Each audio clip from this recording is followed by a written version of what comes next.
বন্ধুরা, আমি এই মুহূর্তে গ্রামীণ মেঠো পথ ধরে হাঁটছি। আসলে অনেকেই এই গ্রামীণ মেঠো পথের কথা বইয়ের পাতায় শুনে থাকেন। আজকে আপনাদেরকে দেখাচ্ছি যে গ্রামীণ মেঠো পথগুলো কেমন হয়ে থাকে। দেখতেই পাচ্ছেন কত সুন্দর একটি মেঠো পথ। এই পথ দিয়েই হেঁটে যাচ্ছিলাম। আপনাদেরকে আমি দেখাচ্ছি যে আসলে এই রাস্তাটুকু কতটা সুন্দর, যে গ্রামীণ মেঠো পথ কেমন হয়ে থাকে। ছোট্ট সুন্দর একটি মাটির রাস্তা। রাস্তার দুপাশে কিন্তু প্রচুর গাছগাছালি রয়েছে। বিশেষ করে এই রাস্তাটিতে বেশ কিছু কলা গাছ দেখতে পাচ্ছি। দূর থেকে আপনারা নিশ্চয়ই পাখির ডাক শুনতে পাচ্ছেন।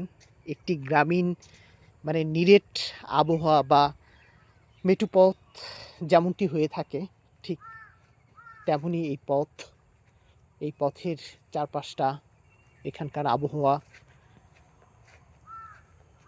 এরকম রাস্তা দিয়ে খালি পায়ে ঘুরে বেড়ালে দেখবেন ভালো লাগবে, প্রশান্তি কাজ করবে। এই যে ছোট্ট সুন্দর মেঠো পথ কোনো বাড়িতে চলে গেছে। সামনে হচ্ছে সবুজ ফসলের প্রান্তর।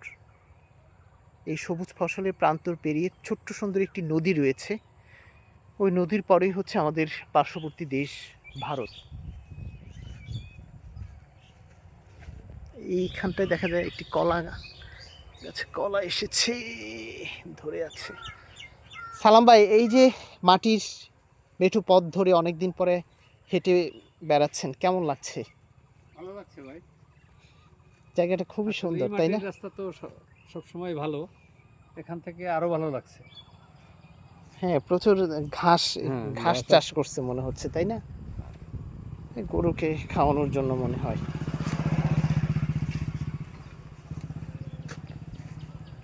অনেকদিন পর গ্রামের মেঠো পথ ধরে হাঁটছি। অসম্ভব সুন্দর একটা জায়গা। আসলে আমরা কিন্তু এরকম মেঠো পথ খুব একটা দেখি না, তাই না? হ্যাঁ,